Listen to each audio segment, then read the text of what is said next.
CNN tried to come for Joe Rogan and he absolutely buried them. All right, this is another stupid controversy. CNN is trying to go to war with Joe Rogan, and weirdly they're doing it through Tim Dillon this time, as if he's the mayor of Joe Rogan's cabinet or something like that. But let's jump into this and you'll see what I'm talking about. I can't believe you'd show up. People have said that they can't come on here because Joe Rogan would get mad at them. I said, that's absolutely ridiculous. Why would I care? said, he doesn't care. He would never care. I said, oh, that's so silly. It's the silliest thing ever. They think we're at war. And they also want me to be an enemy of CNN. I don't give a fuck if you don't care. Who cares? By the way, I hope CNN corrects course and does real news. Right. And just concentrates on the news and all this. Yeah. I don't want editorial comments from morons, right? So when you're force feeding me Don Lemon's opinion on how the world should be, right, and how everyone should be shamed if they don't get vaccinated, like, right, you're force feeding me morons. Like, no matter, of course your ratings plummeted, of course. And this is a big thing with CNN. You know, they were lying about Joe Rogan during the Vidi situation and making him look yellow in videos and stuff like that, colorizing him to look very sick. And this is just something where CNN is so irrelevant at this point that they're coming for the king. Joe Rogan, whether you like him or not, is the king at the moment, all right? He's the big talk show guy. People go to him for a lot of news, things like that. There's plenty of things that I don't agree with Rogan on, of course, but at the end of the day, everyone is taking shots at him because they understand that he's far more relevant, because today we don't want to hear this corporate cookie cutter news. We are here, and people, the audience is here for authenticity.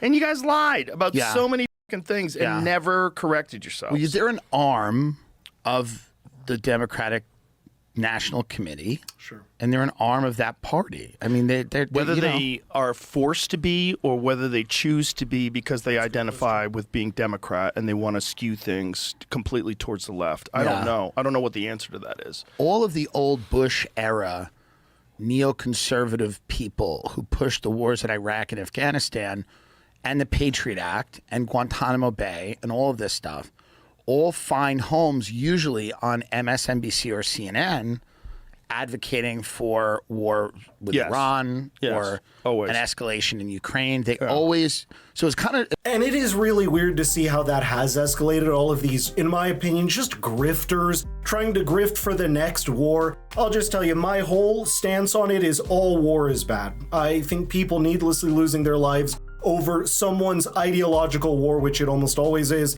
just ridiculous. And for both sides, I'm not taking a side on anything. I just do not like people having to go lose their lives like this. And it is amazing how these people that were apparently Republicans back in the day have now shifted so far to this leftist. And again, it's so weird. The left is for war now, where the right generally isn't. I am not myself right. I am in the center just ardently. I do not believe left or right. But that being said, it is just, he's right. And it's weird how that's happened, isn't it? The Overton window is shifted, but it's also flipped in a lot of ways. It's very odd.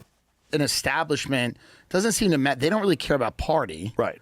And, you know. They're doing better now, though. I mean, this when they have Scott Jennings on. He's kind of like him. Yeah. That's the kind of conversations you need. Completely ridiculous people who are out of their fucking minds versus Scott Jennings. Like, those are great. You need to have some fun, It makes these ridiculous woke anchors look retarded. Yeah. And they should. They are. In the world, there of, are good principled arguments that against right-wing things. Yes. You just can't have people who are completely out of it make them. Exactly. And that's the big thing as well. I think a lot of leftist arguments are actually coming from a place of genuinely wanting to help others. But it's this idea of it's like giving them tough love. Sometimes people need tough love. So they're allowing like, oh, well, don't arrest anyone for anything, and people shouldn't be in trouble for doing all of these things, and then everything gets out of hand and we have chaos. But the idea of tough love sometimes is necessary, right? If you were to go get into trouble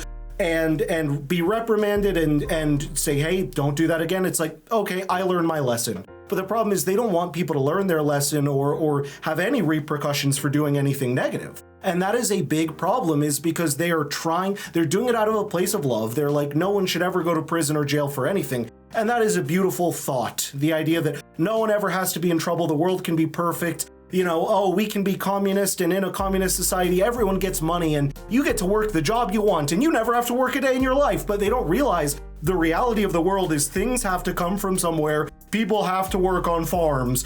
Items have to be made. How are we going to do that without paying people? Free healthcare? Who's going to pay the doctors? Do we just literally enslave doctors to give free healthcare? What about all of the medical supplies? Do we enslave those who make the medical supplies? Right? It's just this tumbling issue that the far left doesn't seem to want to think about the macro of the micro. They don't want to look at the bigger picture or even the smaller picture. They just want to look at I guess we'll call the medium picture of but think about what could be. It's the world could be perfect, couldn't it? I wish. Yeah. Exactly. After the election, one of my favorite ones, was it CNBC or CNN? I forget what it was, but this guy was talking about this whole right-wing podcast ecosystem that's incredibly well-funded and organized. And right. What are you talking about? You could literally go to the roots of how it all started. You could see every one of us doing our first podcast with a webcam. And the irony of there being so many actually heavily funded leftist podcasts, like the Call Her Daddy girls, Kamala Harris built a multiple $100,000 studio just for her interview on that podcast. There is definitely so many people actually on the left. Joe Rogan's not even on the right. There's no real funding, it seems, on the right. It's this classic Hollywood popularity of the left is popular, therefore these Hollywood people, it's the popular idea. And by the way, let's not act like that being the popular idea makes it good, okay? There's nothing good about being popular in the Hollywood sphere. Unless you want to compare yourself to Epstein or Weinstein or Diddy, okay, then you're popular with those people. Good job. Funding. What are we talking about? What are we saying? And even the funding. idea that we're all organized together, or that I would want to prevent people from going on CNN.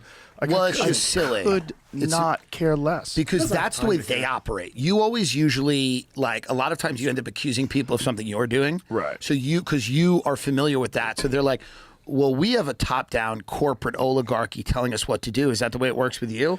No, Joe Rogan doesn't email people at the beginning of the week and go, hey, guys, this is where you can't go. This is the most insane thing ever. But not only that, I want them to do well. I really don't care. They obviously don't want me to do well. Right. But I don't care. I hope if they turned it around and CNN became great, I'd watch it all the time. It used to be great. It used to have parts unknown on it. The new thing they're doing, this is a very interesting thing that's happening.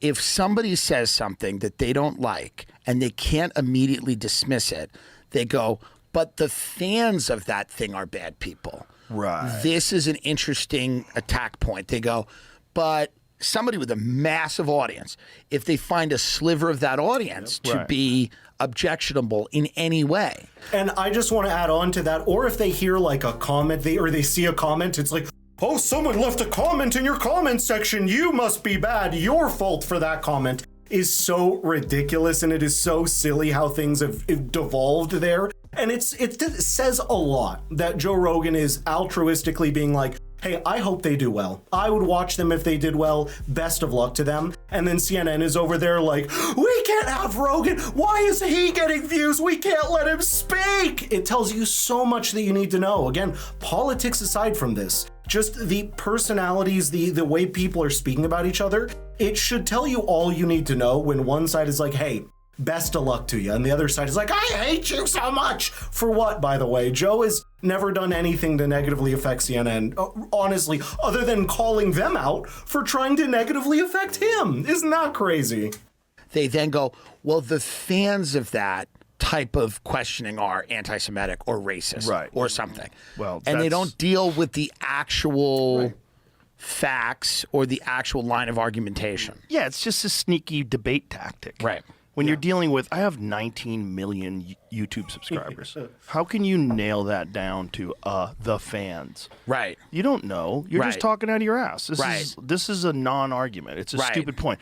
And by the way, when you're talking about actual comments, we've already established that, I don't know what the number is, but there's a huge number of people that are commenting that aren't even people.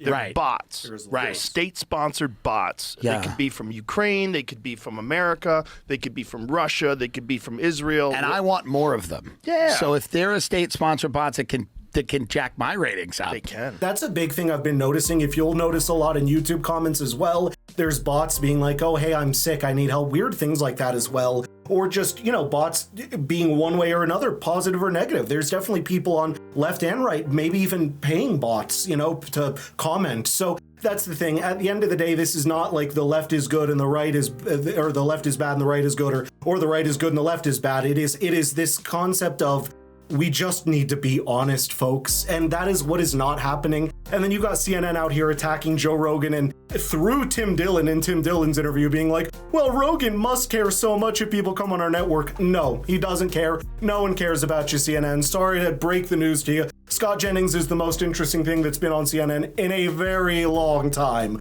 But that is my thoughts, my friends. Thank you for watching. What do you think? I will see you in the next video.